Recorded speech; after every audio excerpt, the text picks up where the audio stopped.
أشهد أن لا إله إلا الله وحده لا شريك له وأشهد أن محمدا عبده ورسوله أما بعد فأعوذ بالله من الشيطان الرجيم بسم الله الرحمن الرحيم الحمد لله رب العالمين الرحمن الرحيم مالك يوم الدين إياك نعبد وإياك نستعين اهدنا الصراط المستقيم صراط الذين أنعمت عليهم غير المغضوب عليهم ولا الضالين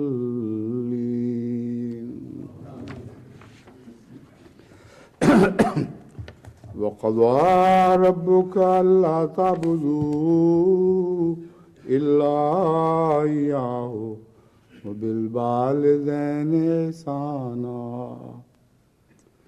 إما يبلغن عندك الكبر أحدهما أو كلاهما فلا تقل لهما أف ولا تنهرهما وقل لهما قولا كريما واخفض لهما جناح الذل من الرحمة وقل رب ارحمهما كما ربياني صغيرا. سورہ بنی اسرائیل آیت 24-25.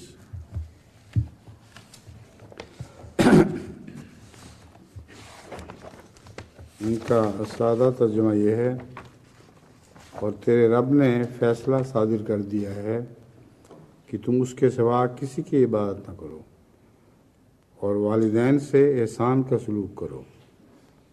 اگر ان دونوں میں سے کوئی ایک تیرے پاس بڑھاپے کی عمر کو پہنچے یا وہ دونوں ہی تو انہیں اف تک نہ کہہ اور انہیں ڈانٹ نہیں اور انہیں نرمی اور عزت کے ساتھ مخاطب کر.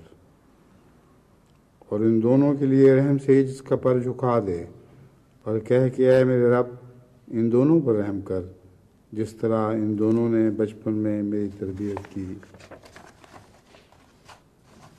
اس سلسلے میں سب سے پہلی حدیث جو میں نے اختیار کی ہے وہ صحیح مسلم میں حضرت ابو ہریرہ رضی اللہ تعالیٰ عنہ سے مروی ہے. کہتے ہیں کہ رسول اللہ صلی اللہ علیہ وسلم نے فرمایا: اس کی ناک خاک آلودہ ہو، اس کی ناک خاک آلودہ ہو، اس کی ناک خاک آلودہ ہو. صحابہ نے عرض کیا: کس کی؟ فرمایا: وہ شخص جس نے اپنے ماں باپ دونوں کو یا دونوں میں سے کسی ایک کو بڑھاپے کی عمر میں پایا اور پھر جنت میں داخل نہ ہو سکا. یہاں ناک خاک آلود ہونا ایک محاورہ ہے عرب کا، کہ وہ شخص رسوا و ذلیل ہو گیا، مٹی میں رگڑا گیا.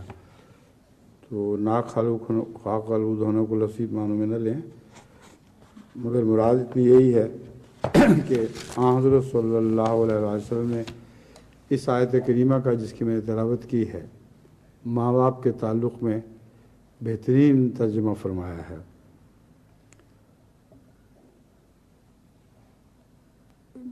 ماں باپ کے متعلق جو حسن سلوک کی تعلیم ہے، کوئی ایک پہنچے یا دونوں تمہارے بڑھاپے کی عمر تک پہنچ جائیں. اس سلسلے میں لوگوں میں کچھ حکایتیں بھی مشہور ہیں اور کچھ حکایتیں ایسی بھی ہیں جو واقعات پر مبنی ہیں. تو ان لوگوں کا نام لیے بغیر میں یہ بتانا چاہتا ہوں کہ بعض لوگ اپنے بوڑھے باپ سے ایسا سلوک بھی کرتے ہیں، اس کو نوکروں کے کوارٹروں میں جگہ دیتے ہیں اس کے لیے اپنے پھٹے پرانے کپڑے رکھتے ہیں تاکہ وہ کسی غریب کو صدقہ دینے کی بجائے اپنے باپ کو دے دیں۔ ایسا ہی ایک واقعہ مشہور ہے، اور جیسا کہ میں نے عرض کیا ہے ایسے واقعات میں کچھ صداقت بھی ہے۔ واقعہ یہ مشہور ہے کہ ایک باپ کو اپنا بچہ بہت پیارا تھا۔ ایک دفعہ اس نے اس کے کمرے کی تلاشی لی، دیکھا کہ کیا جمع کرتا ہے، اس میں بہت پھٹے پرانے بڑے سائز کے کپڑے پڑے ہوئے تھے۔ تو باپ نے حیرت سے پوچھا، بیٹا تم نے اپنے کمرے میں یہ کیا گند جمع کیا ہوا ہے؟ اس نے کہا یہ آپ کے لیے، جس طرح آپ نے میرے دادا کے لیے گندے کپڑے رکھے ہوئے تھے، تو میں نے کہا وہی سلوک آپ سے ہونا چاہیے۔ جب آپ بڑی عمر کو پہنچیں گے تو آپ کو میں یہی کپڑے پہناؤں گا جو آپ میرے دادوں کو پہنایا کرتے تھے۔ تو یہ ایک سبق آموز بات ہے، لیکن جیسا کہ میں نے عرض کیا ہے واقعتاً لوگ اپنے باپ سے اور بعض دفعہ اپنی ماؤں سے ایسا سلوک کرتے ہیں جو نہایت ناقابل برداشت ہے۔ تو حضرت اقدس محمد مصطفیٰ صلی اللہ علیہ وآلہ وسلم کی نصیحت میں ان کو پہنچاتا ہوں کہ اگر تم نے ماں یا باپ یا دونوں کی قدموں سے جنت نہ لی تو ساری عمر ضائع کر دی۔ اور اسی کے متعلق ایک اور حدیث میں آتا ہے کہ رمضان گزر جائے اگر اور کوئی شخص جنت نہ کما سکے تو اس پر بھی توف ہے۔ بس ابھی رمضان بھی گزرا ہے، اس کے پس منظر میں یہ بھی یاد رکھیں کہ ماں باپ کی خدمت کی جتنی توفیق مل سکے وہ ضرور کریں۔ باپ کے متعلق تو کہہ سکتے ہیں کہ بعض دفعہ وہ اولاد پر سختی بھی کرتا ہے، مائیں بھی کرتی ہیں، مگر جیسا دل ماں کا نرم ہے ویسا بچے کے لیے اور کسی کا دل نرم نہیں ہوتا۔ حضرت صلی اللہ علیہ وآلہ وسلم نے ایک موقع پر فرمایا، اور حضرت ابو امامہ سے یہ روایت ہے کہ ایک آدمی نے کہا، اے اللہ کے رسول، ماں باپ کا اولاد پر کیا حق ہے؟ فرمایا وہ دونوں تیری جنت اور دوزخ ہیں، یعنی ان کے قدموں تلے، ماؤں کے قدموں تلے جو جنت کا خیال ہے، میں پہلے بھی عرض کر چکا ہوں بعض ماؤں کے قدموں تلے دوزخ بھی ہوتی ہے۔ حضور صلی اللہ علیہ وآلہ وسلم نے فرمایا ماں اور باپ دونوں کے قدموں تلے تیری جنت بھی ہے اور تیری دوزخ بھی ہے، جو چاہے ان سے حاصل کر لے۔ حضرت عبد الرحمن بن ابی بکرہ اپنے والد سے روایت کرتے ہیں کہ انہوں نے بیان کیا کہ رسول اللہ صلی اللہ علیہ وسلم نے فرمایا کہ میں گناہ کبیرہ سے آگاہ نہ کروں؟ آپ نے یہ الفاظ 3 دفعہ دہرائے۔ صحابہ نے عرض کیا ضرور بتائیں یا رسول اللہ صلی اللہ علیہ وآلہ وسلم۔ آپ نے فرمایا اللہ تعالیٰ کا شریک ٹھہرانا اور والدین کی نافرمانی کرنا۔ آپ ٹیک لگا کر بیٹھے ہوئے تھے، پھر سیدھے ہو کر بیٹھ گئے اور فرمایا جھوٹ سے بچو۔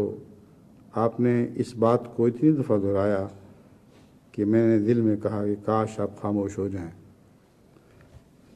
تو جھوٹ سے بچنا بھی ایک نعمت ہے، اور جھوٹے ہی اللہ کے شریک ٹھہراتے ہیں، اس لیے خدا تعالیٰ کے شریک نہ ٹھہرانا یہ بڑی نیکی ہے، اور شرک ٹھہرانا بہت بڑی بدی قرار دیا گیا ہے، اور اسی طرح والدین کی نافرمانی کو بھی اس میں شامل فرما دیا ہے۔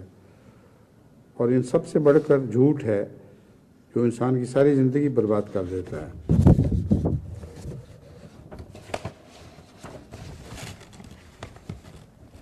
حضرت انس بن مالک سے مسند احمد بن حنبل میں مروی ہے رضی اللہ تعالیٰ عنہ کہ حضرت صلی اللہ علیہ وسلم نے فرمایا جس شخص کی خواہش ہو کہ اس کی عمر لمبی ہو اور رزق میں فراوانی ہو تو اس کو چاہیے کہ اپنے والدین سے حسن سلوک کرے اور صلہ رحمی کی عادت ڈالے۔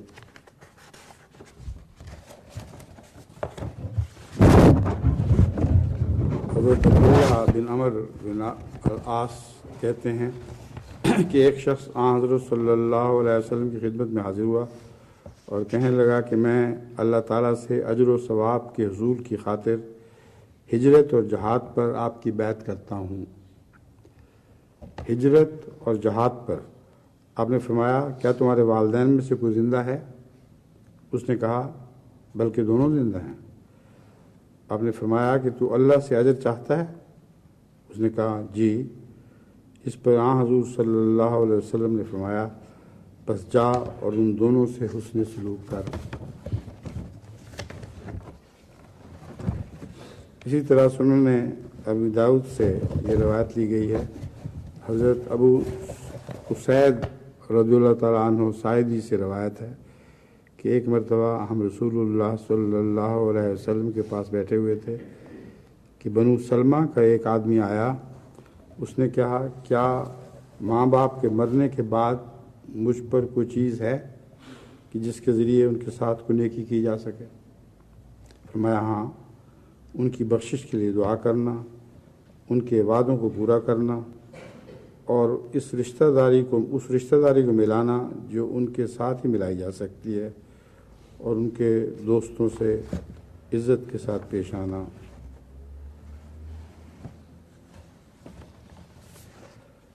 بس والدین کے حق میں جو دعائیں ہیں ان کے علاوہ یہ عملی تعلیم بھی ہے جس پر عمل بڑا ضروری ہے کہ والدین جو نیکی کیا کرتے تھے اور بیچ میں عمر کٹ گئی یعنی عمر منقطع ہو گئی، اس نیکی کو اگر جاری رکھا جا سکتا ہو تو وہ نیکی ایسی ہے جو والدین کو کے درجات کو بلند کرنے کا موجب بنے گی۔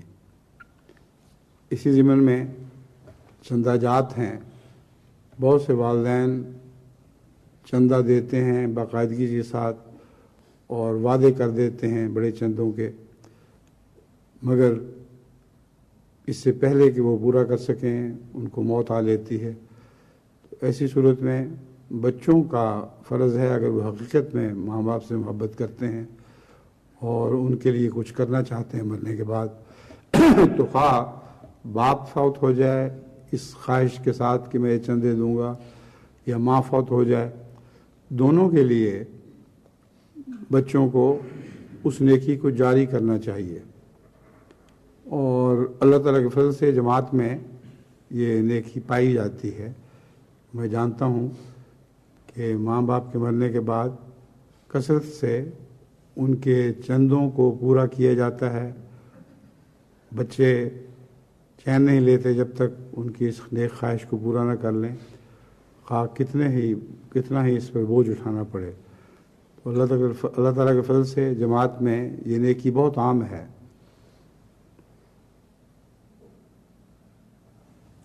دوسرے اس میں فرمایا گیا ہے اس رشتہ داری کو ملانا جو اس کے ساتھ ہی ملائی جا سکتی ہے، یعنی ماں باپ کے وقت میں تو ان کے رشتہ داروں کے ساتھ حسن سلوک کو دیکھ کر ان لوگ بھی ان رشتہ داروں سے حسن سلوک کر دیتے ہو، گھر میں آتے ہیں، ہنس کر بات کرتے ہو، عزت سے سوال کرتے ہو، لیکن کئی ایسے لوگ ہوتے ہیں جو ماں باپ کے گزرنے کے بعد پھر ان کو بھول جاتے ہیں۔ تو ان کو ہمیشہ یاد رکھنا چاہیے۔ ایسے جلسے کے موقع پر بھی مہمان آتے ہیں جو کسی زمانے میں ماں باپ کو بہت پیارے تھے اور عزیز تھے، ان کی رشتہ داری تھی یا نہیں تھی، مگر وہ اس سے بہت حسن سلوک کیا کرتے تھے۔ تو ان کے مرنے کے بعد جو نیکیاں ان کو پہنچائی جا سکتی ہیں ان میں ان کے لیے عزت کے ساتھ اپنے گھر میں جگہ بنانی اور ان کے لیے ہر قسم کی آسائش کے سامان مہیا کرنے، یہ بھی ایک بہت اہم نیکی ہے۔ ساتھ ہی فرمایا ان کے دوستوں کی بھی عزت کرنی چاہیے، رشتہ داروں کی نہیں صرف بلکہ دوستوں کی بھی۔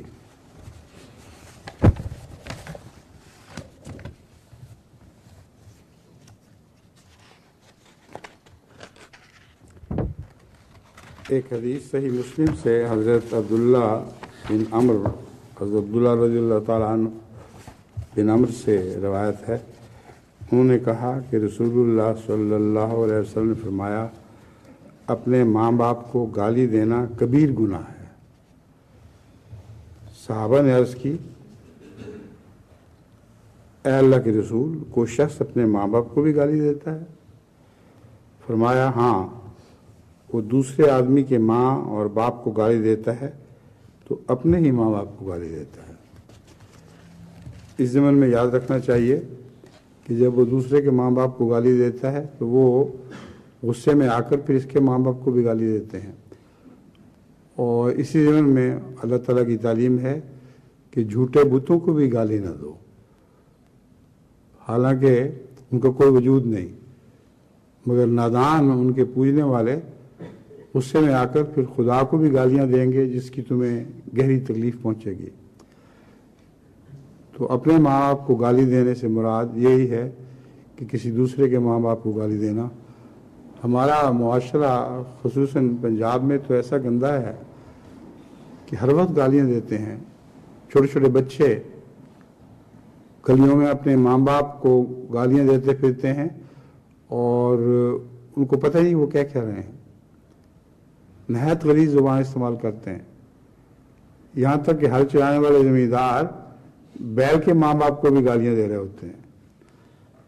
تو اس گندے معاشرے سے ہمیں بہرحال نکلنا ہے، اور جماعت احمدیہ ہے جو زبانوں کو پاک کرنے کی ایک تحریک چلائے اور گلی گلی سے سلام کی آوازیں تو اٹھیں مگر گالیوں کی بددعائیں نہ اٹھیں۔ ربا والوں کو میں خصوصیت سے یہ نصیحت کرتا ہوں کیونکہ ہم بہت سے باہر سے لوگ آنے والے دیکھتے ہیں، بڑے غور سے دیکھنے کی کوشش کرتے ہیں کہ ان کے اندر کیا باتیں ہیں، اور اس کے لیے بچوں سے بہتر اور کوئی چیز نہیں۔ اگر بچوں کے اخلاق کا علم ہو جائے تو بڑوں کے اخلاق کا بھی علم ہو جاتا ہے۔ تو وہاں کے بچوں کو زبان پاک رکھنے کی بہت تلقین کرنی چاہیے، سب جگہ جماعت کو یہی تلقین کرنی چاہیے، مگر خصوصاً ربوہ میں چونکہ لوگ باہر سے آ کے دیکھتے ہیں، اس خیال سے میں کہہ رہا ہوں کہ وہاں ان کی زبان پاک و صاف رکھنے کی بہت کوشش ہونی چاہیے۔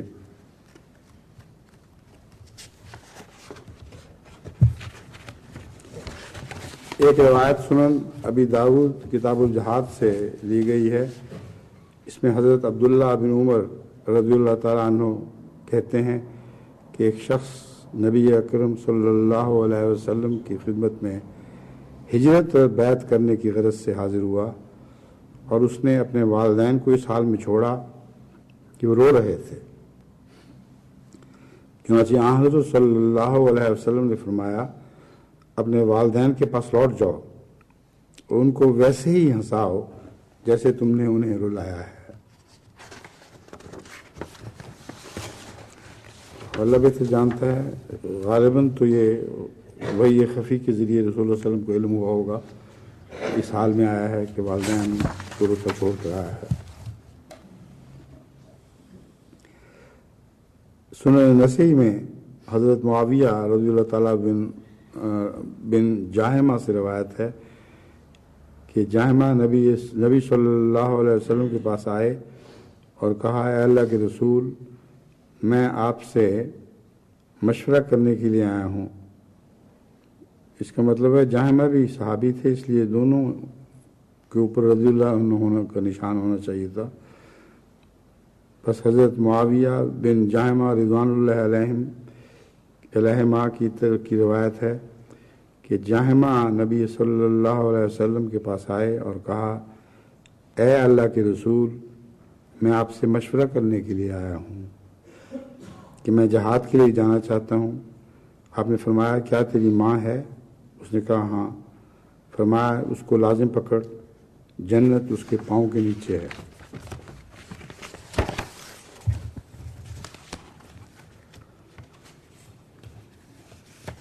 حضرت ابو ہریرہ رضی اللہ تعالیٰ عنہ بیان کرتے ہیں کہ ایک شخص حضرت صلی اللہ علیہ وسلم کی خدمت میں آیا اور عرض کی کہ لوگوں میں سے میرے حسن سلوک کا کون زیادہ مستحق ہے؟ آپ نے فرمایا تیری ماں۔ پھر اس نے پوچھا پھر کون؟ آپ نے فرمایا تیری ماں۔ اس نے پوچھا پھر کون؟ آپ نے فرمایا تیری ماں۔ اس نے چوتھی بار پھر پوچھا پھر کون؟ آپ نے فرمایا تیرا باپ۔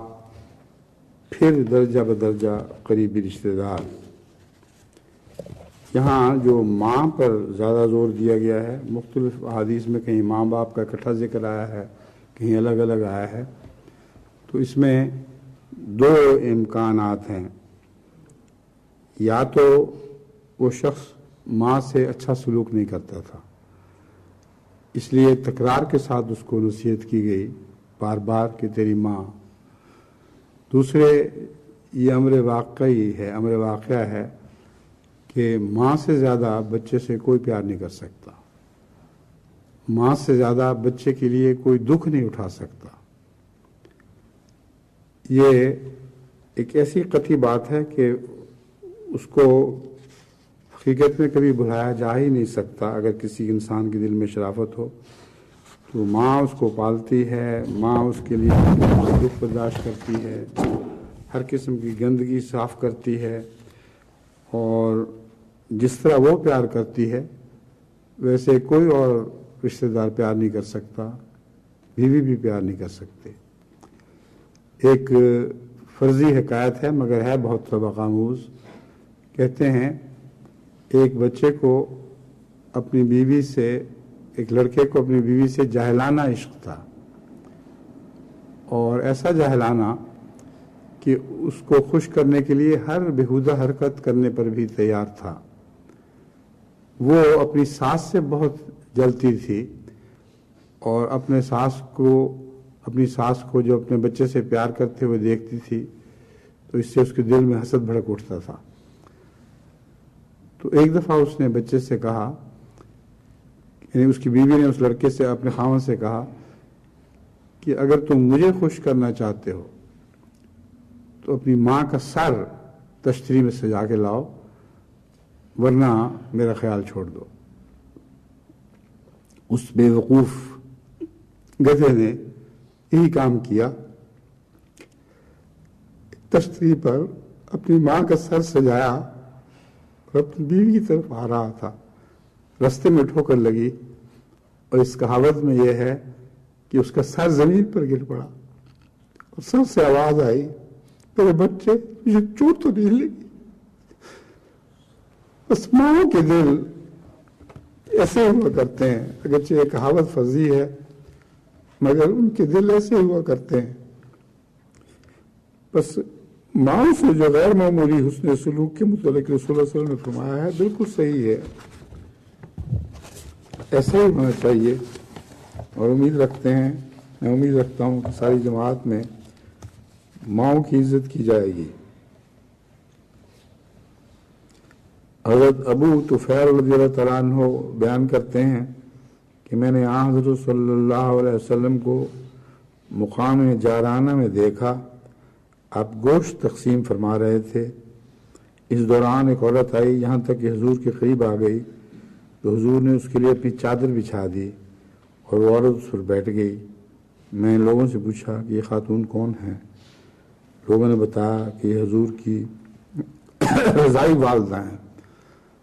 بس ماں کی عزت تو الگ بات ہے، اپنی رضائی والدہ کے لیے بھی حضور صلی اللہ علیہ وسلم اس قدر دل میں احترام رکھتے تھے، اپنی چادر ان کے لیے بچھا دی۔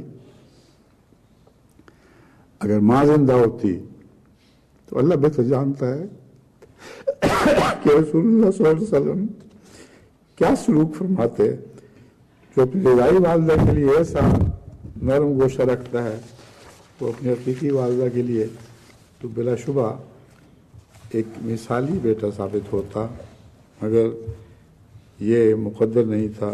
اللہ اپنی حکمتوں کو بہتر جانتا ہے۔ اب میں حضرت مسیح موعود علیہ الصلوۃ والسلام کے کچھ حوالے آپ کے سامنے رکھتا ہوں۔ فرماتے ہیں فلا تقل لهما اف ولا تنهرهما وقل لهما قولا کریما، یعنی اپنے والدین کو بیزاری کا کلمہ مت کہو اور ایسی باتیں ان سے نہ کرو جن میں ان کی بزرگواری کا لحاظ نہ ہو۔ اس آیت کے مخاطب تو آن حضرت صلی اللہ علیہ وسلم ہیں، لیکن دراصل مرجع کلام امت کی طرف ہے، کیونکہ آن حضرت صلی اللہ علیہ وسلم کے والد اور والدہ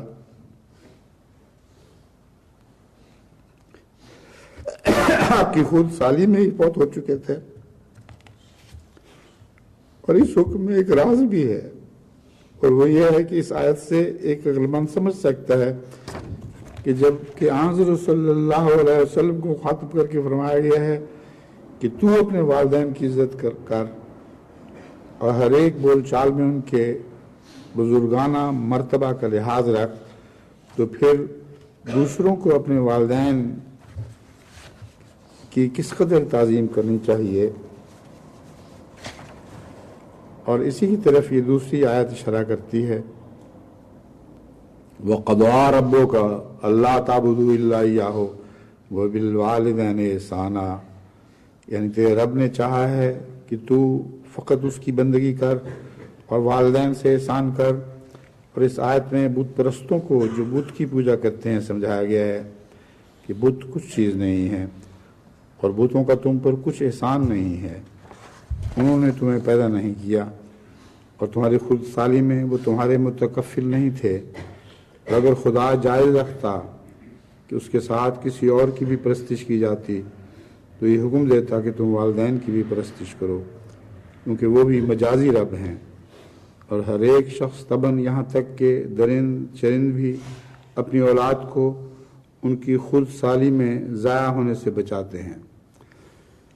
یہ ایسا جذبہ فطری ہے کہ میں نے دیکھا ہے خود اپنی آنکھوں سے کہ ایک مرغی ہمارے احمد نگر میں اپنے بچوں کو دانے کھلا رہی تھی، تو ایک چیل جھپٹی جو مرغی سے بہت زیادہ طاقتور تھی، لیکن وہ اس جوش کے ساتھ اوپر اٹھی ہے اس کو مارنے کے لیے کہ وہ ڈر کے مارے نکل گئی۔ تو ماؤں کے اندر جو جذبہ ہوتا ہے اتنا شدید ہوتا ہے کہ ان سے بہت زیادہ طاقتور دشمن بھی گھبرا جاتا ہے۔ اور چھوٹے چھوٹے پرندوں کو کئی دفعہ آپ نے دیکھا ہوگا، مثلا نیل کنڈ، وہ بالوں پر بھی جھپٹتے ہیں اس لیے کہ ان کے گھونسلے میں بیٹھے ہوئے بچوں کو وہ تنگ نہ کر سکیں۔ حالانکہ بعض ان کو مار سکتا ہے مگر ان کے جھپٹنے کے انداز سے ڈر جاتا ہے۔ بس اس پہلو سے خوب یاد رکھیں کہ درندوں چرندوں وغیرہ سے بھی سبق سیکھیں۔ ان سب میں ماؤں کے دل میں بچوں کی محبت پائی جاتی ہے، تو ان بچوں کو بھی جو انسان کے بچے ہیں ان کو اپنے ماں باپ کی محبت کو یاد رکھنا چاہیے۔ پرندوں کے بچے تو شاید بھول جاتے ہوں گے مگر آخر وہ جواب دہ نہیں ہیں، مگر انسان تو جواب دہ ہے۔ انسان کے بچوں کو اپنے ماں باپ کی خدمت کو بھولنا نہیں چاہیے۔ حضرت مسیح موعود فرماتے ہیں، ہر ایک شخص طبعاً یہاں تک کہ درند چرند بھی اپنی اولاد کو ان کی خود سالی میں ضائع ہونے سے بچاتے ہیں۔ بس خدا کی ربوبیت کے بعد ان کی بھی ایک ربوبیت ہے، اور جوش ربوبیت کا بھی خدا تعالیٰ ہی کی طرف سے ہے۔ پھر حضرت مسیح علیہ السلام فرماتے ہیں، تم ماں باپ سے نیکی کرو اور قریبیوں سے اور یتیموں سے اور مسکینوں سے اور ہمسایہ سے جو تمہارا قریبی ہے اور ہمسایہ سے جو بیگانہ ہے اور مسافر سے اور نوکر اور غلام اور گھوڑے اور بکری اور گائے سے، حیوانات سے جو تمہارے قبضے میں ہوں، کیونکہ خدا کو جو تمہارا خدا ہے یہی عادتیں پسند ہیں، وہ لاپرواہوں اور خود غرضوں سے محبت نہیں کرتا۔ پھر فرماتے ہیں، جو شخص اپنے ماں باپ کی عزت نہیں کرتا اور امور معروفہ میں جو خلاف قرآن نہیں ہیں ان کی بات کو نہیں مانتا اور ان کے تعہد خدمت سے لاپرواہ ہے، وہ میری جماعت سے نہیں ہے۔ پھر فرماتے ہیں، وَيُطْعِمُونَ الطَّعَامَ عَلَىٰ حُبِّهِ مسکینا و یتیما و اسیرا، اس آیت میں مسکین سے مراد والدین بھی ہیں۔ اب یہ ایک بہت ہی عارفانہ نقطہ ہے جو پہلے کسی عالم کو نہیں سوجھا کہ اس میں مسکین سے مراد والدین بھی ہیں۔ بہت سے والدین ہیں جو اپنی دلی مسکینی اور عاجزی کی وجہ سے بچوں سے کچھ مطالبہ نہیں کرتے، کچھ نہیں کہتے کہ ان کو کیا ضرورت ہے۔ تو ایسے بچوں کو چاہیے کہ خود اپنے والدین کی احتیاجوں اور ضرورتوں پر نگاہ رکھیں اور کرے دیں، اور ان کی ہر ضرورت کو ان کے مانگنے سے پہلے دے دیا کریں، کیونکہ مسکین وہ ہے جو مانگتا نہیں، غربت اور بدحالی کے باوجود مانگتا نہیں، اور ان کے اس تعفف کی وجہ سے بعض لوگ ان کو اغنیا سمجھ لیتے ہیں۔ تو سب سے پہلے تو ماں باپ کی ضرورتوں پر دھیان ہونا چاہیے، ان کو توفیق موقع نہیں دینا چاہیے کہ ان کو مانگنے کی ضرورت پڑے، اور مسکین سمجھتے ہوئے، یعنی دل کی مسکین سمجھتے ہوئے ان کی ضرورت کو مانگنے سے پہلے ہی پورا کرنا چاہیے۔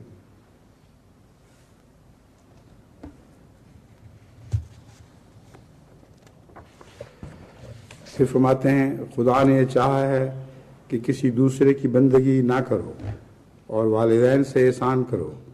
حقیقت میں کیسی ربوبیت ہے کہ انسان بچہ ہوتا ہے اور کسی قسم کی طاقت نہیں رکھتا، اس حالت میں ماں کیا کیا خدمات کرتی ہے، اور والد اس حالت میں ماں کی مہمات کا کیسے متکفل ہو جاتا ہے۔ اس میں ایک روزمرہ کا فطری سبق ہے۔ بسا اوقات ایسا ہوتا ہے کہ اچھا جوڑا ہو، ماں اگر بچے کو سنبھال رہی ہے اور اس کی خدمتیں کر رہی ہے تو باپ دوسرے گھر کے کام کر رہا ہوتا ہے تاکہ ماں پر یہ بوجھ نہ پڑے۔ اور اللہ تعالیٰ کے فضل سے ہماری جماعت میں بکثرت ایسے لوگ ہیں، ملاقات کے دوران جو اوپر کلاسیں لگ رہی ہوتی ہیں، میں پوچھا کرتا ہوں کہ آپ کہاں، آپ کی بیوی کہاں ہیں؟ کہ انہوں نے میں یہاں آیا ہوں کلاس پر، تو بیوی بچوں کو سنبھال رہی ہے۔ کبھی بیوی ہوتی ہے، بچے ہوتے ہیں، پوچھتا ہوں آپ کے میاں کہاں ہیں؟ تو کہتی ہے کہ گھر کے چھوٹے بچوں کو سنبھالنے کے لیے میاں گھر رہ گئے ہیں، اور جو بڑے بچے ہیں وہ میرے ساتھ آ گئے ہیں۔ تو یہ نیک عادت ہماری جماعت میں خدا تعالیٰ کے فضل سے بکثرت پائی جاتی ہے۔ اللہ اس عادت کو استقامت اور دوام بخشے۔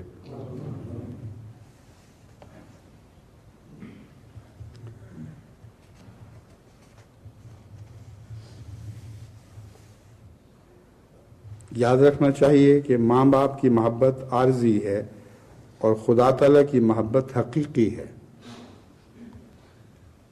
ماں باپ کی محبت پر زور دینے کے بعد اس طرف متوجہ فرمایا ہے کہ اصل رب تو باپ اللہ ہے، اور یہ ثانوی رنگ میں رب بنتے ہیں ماں اور باپ۔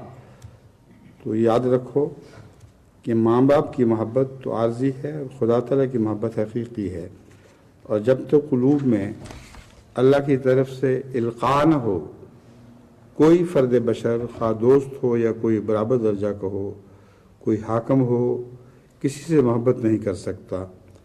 اور یہ خدا کی کمال ربوبیت کا راز ہے کہ ماں باپ بچوں سے ایسی محبت کرتے ہیں کہ ان کے تکفل میں ہر قسم کے دکھ شرح صدر سے اٹھاتے ہیں، یہاں تک کہ ان کی زندگی کے لیے مرنے سے بھی دریغ نہیں کرتے۔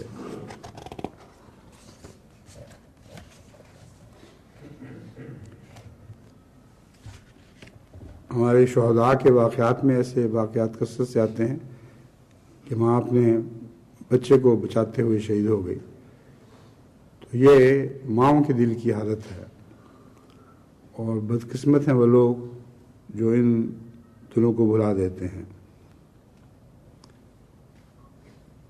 پھر حضرت مسیح علیہ السلام فرماتے ہیں پہلی حالت انسان کی نیک بختی کی ہے کہ والدہ کی عزت کرے۔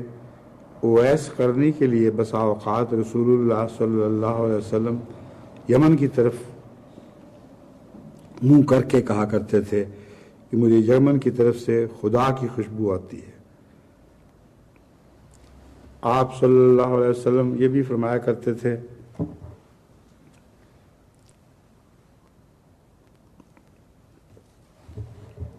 آپ صلی اللہ علیہ وسلم یہ بھی فرمایا کرتے تھے کہ وہ اپنی والدہ کی فرما برداری میں بہت مصروف رہتا ہے اور اسی وجہ سے میرے پاس بھی نہیں آ سکتا۔ بظاہر یہ بات ایسی ہے کہ پیغمبر خدا صلی اللہ علیہ وسلم موجود ہیں مگر وہ ان کی زیارت نہیں کر سکتے، صرف اپنی والدہ کی خدمت گزاری اور فرما برداری میں پوری مصروفیت کی وجہ سے۔ مگر میں دیکھتا ہوں کہ رسول اللہ صلی اللہ علیہ وسلم نے 2 ہی آدمیوں کو السلام علیکم کی خصوصیت سے وصیت فرمائی ہے، یا اویس رضی اللہ کو یا مسیح کو۔ یہ ایک عجیب بات ہے جو دوسرے لوگوں کو ایک خصوصیت کے ساتھ نہیں ملی۔ چنانچہ لکھا ہے کہ جب حضرت عمر رضی اللہ تعالیٰ عنہ ان سے ملنے کو گئے، یعنی اویس کرنے کو، تو اویس نے فرمایا کہ والدہ کی خدمت میں مصروف رہتا ہوں اور میرے اونٹوں کو فرشتے چرایا کرتے ہیں۔ مطلب ہے ان کو چھوڑ دیتے تھے اور خدا کے فرشتے ان کا دھیان رکھتے تھے، وہ چر کر خود ہی واپس آ جایا کرتے تھے۔ ایک تو یہ لوگ ہیں جنہوں نے والدہ کی خدمت میں اس قدر صحیح کی اور پھر یہ قبولیت اور عزت پائی۔ ایک وہ ہیں جو پیسے کے لیے مقدمات کرتے ہیں اور والدہ کا نام ایسی بری طرح لیتے ہیں کہ رذیل قومیں چوڑے چمار بھی کم لیتے ہیں۔ ہماری تعلیم کیا ہے؟ صرف اللہ اور رسول صلی اللہ علیہ وسلم کی پاک ہدایت کا بتلا دینا۔ اگر کوئی میرے ساتھ تعلق ظاہر کر کے اس کو ماننا نہیں چاہتا تو وہ ہماری جماعت میں کیوں داخل ہوتا ہے؟ ایسے نمونے سے دوسروں کو ٹھوکر لگتی ہے اور وہ اعتراض کرتے ہیں کہ ایسے لوگ ہیں جو ماں باپ تک کی بھی عزت نہیں کرتے۔ میں تم سے سچ سچ کہتا ہوں کہ مادر پدر آزاد کبھی خیر و برکت کا منہ نہیں دیکھیں گے، بس نیک نیتی کے ساتھ اور پوری اطاعت اور فرمانبرداری کے رنگ میں خدا رسول کے فرمودہ پر عمل کرنے کے لیے تیار ہو جاؤ۔ بہتری اسی میں ہے، ورنہ اختیار ہے، ہمارا کام تو صرف نصیحت کرنا ہے۔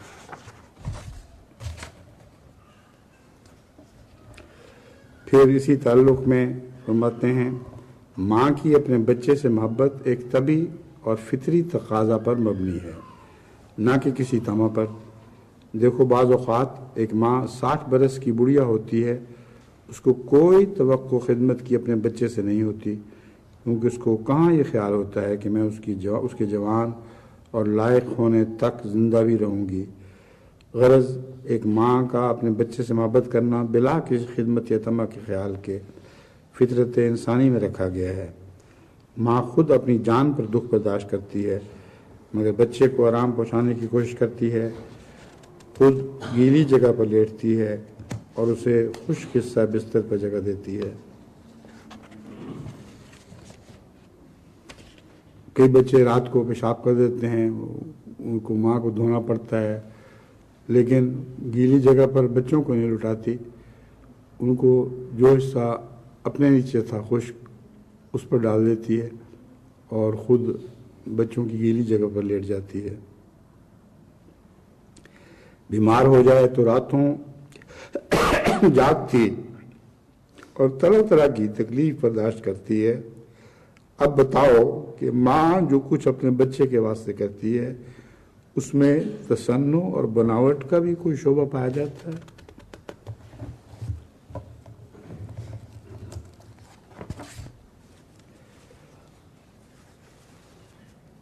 پھر ملفوظات میں ہے ظہر کے وقت حضور نے ایک نوارث صاحب سے ملاقات کی اور ان کو تاکید کی کہ وہ اپنے والد کے حقوق میں جو سخت مخالف ہیں دعا کیا کریں۔ انہوں نے عرض کی کہ حضور میں دعا کیا کرتا ہوں اور حضور کی خدمت میں بھی دعا کے لیے ہمیشہ لکھا کرتا ہوں۔ حضرت اقدس نے فرمایا توجہ سے دعا کرو، باپ کی دعا بیٹے کے واسطے اور بیٹے کی دعا باپ کے واسطے قبول ہوا کرتی ہے۔ اگر آپ بھی توجہ سے دعا کریں تو اس وقت ہماری دعا کا بھی اثر ہوگا۔ یہاں باپ کا خصوصی سے ذکر کیا فرمایا ہے. معلوم ہوتا ہے باپ سخت گیر تھا تو وہ زیادہ مخالف تھا اور ماں اس کے نیچے دبی ہوئی تھی.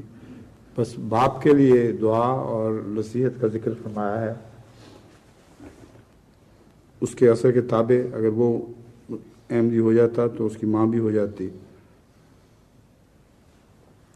بٹالے کے سفر کے دوران حضرت اقدس علیہ السلام شیخ عبد الرحمن صاحب قادیانی سے ان کے والد صاحب کے حالات دریافت فرماتے رہے اور نصیحت فرمائی کہ ان کے حق میں دعا کیا کرو. ہر طرح اور حتی الوسع والدین کی دلجوئی کرنی چاہیے اور ان کو پہلے سے 1000 چند زیادہ اخلاق اور اپنا پاکیزہ نمونہ دکھلا کر اسلام کی صداقت کا قائل کرو.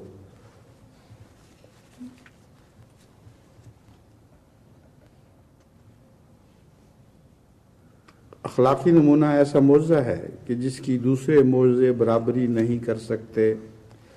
سچے اسلام کا یہ معیار ہے کہ اس سے انسان اعلیٰ درجے کے اخلاق پر ہو جاتا ہے اور وہ ایک ممیز شخص ہوتا ہے. شاید خدا تعالیٰ تمہارے ذریعے ان کے دل میں اسلام کی محبت ڈال دے. اسلام والدین کی خدمت سے نہیں روکتا. دنیاوی امور جن سے دین کا حرج نہیں ہوتا ان کی ہر طرح سے پوری فرمانبرداری کرنی چاہیے. دل و جان سے ان کی خدمت بجا لاؤ.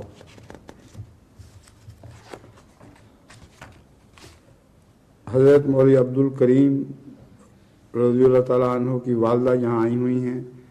انہوں نے اپنی والدہ کی پیری اور ذوف کا اور ان کی خدمت کا جو وہ کرتے ہیں ذکر کیا. یہ روایت کرنے والا بیان کر رہا ہے. حضرت علیہ السلام نے فرمایا والدین کی خدمت ایک بڑا بھاری عمل ہے.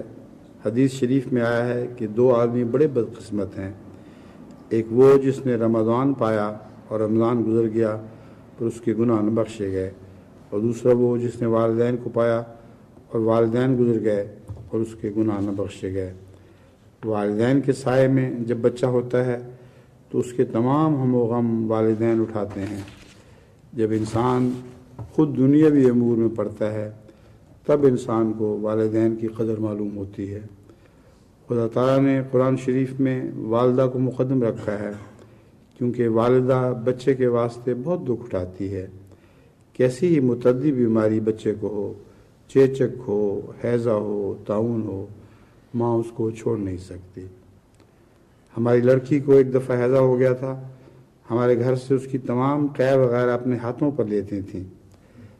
ماں سب تکالیف میں بچے کی شریک ہوتی ہے. یہ تبھی محبت ہے جس کے ساتھ کوئی دوسری محبت مقابلہ نہیں کر سکتی. خدا تعالیٰ نے اسی کی طرف قرآن شریف میں اشارہ فرمایا ہے کہ ان اللہ یامر بالعدل والاحسان وایتاء ذی القربی.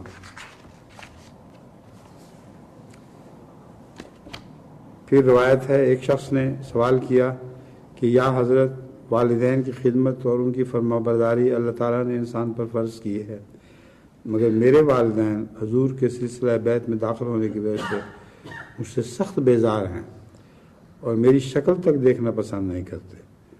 چنانچہ جب میں حضور کی بیت کے واسطے آنے کو تھا تو انہوں نے مجھے کہا کہ ہم سے خطوں کی دعوت بھی نہ کرنا، اور اب ہم تمہاری شکل بھی دیکھنا پسند نہیں کرتے. اب میں اس فرض الہی کی تعمیل سے کس طرح سبکدوش ہو سکتا ہوں؟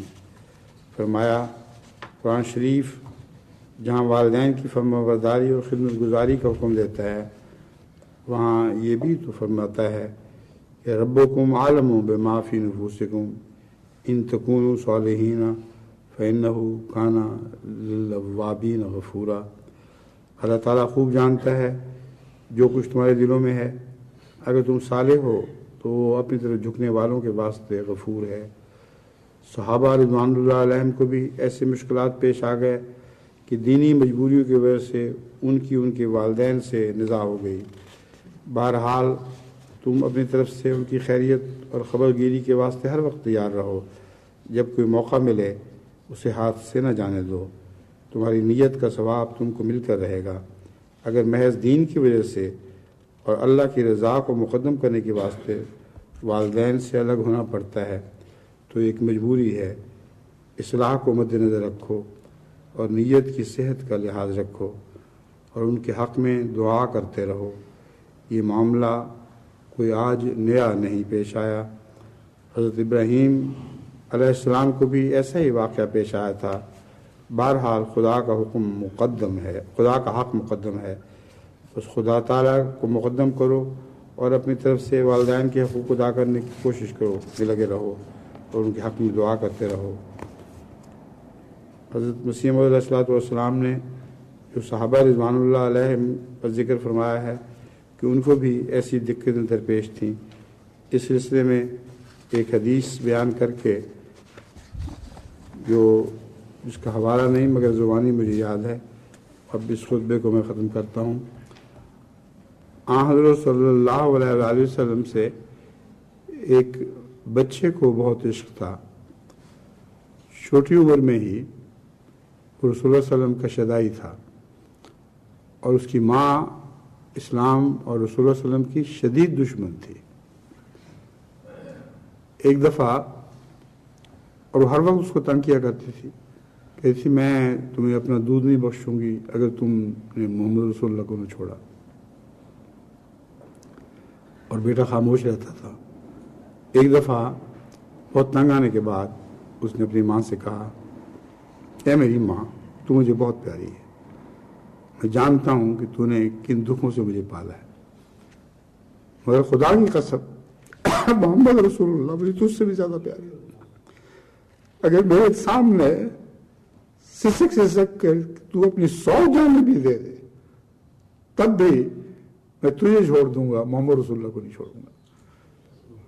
بس دین کے معاملے میں خدا تعالیٰ کی طرف سے یہی حکم ہے کہ اگر کوئی ظلم کر رہے ہیں، ماں باپ زبردستی کرتے ہیں، تو دین میں ان کی اطاعت نہیں کرنی، لیکن روزمرہ کے کاموں میں ان سے احسان کا سلوک کرو، جہاں تک ممکن ہو ان کو ہر طرح کی سہولت بہم پہنچاؤ۔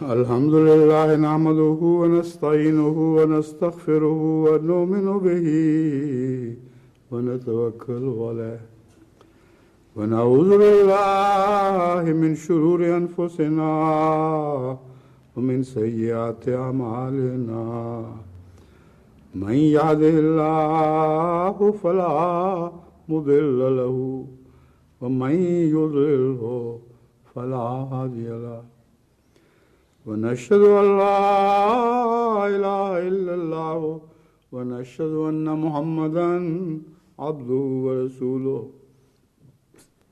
عباد الله رحمكم الله إن الله يأمر بالعدل والإحسان وإيتاء ذي القربى وينهى عن الفحشاء والمنكر والبغي يعظكم لعلكم تذكرون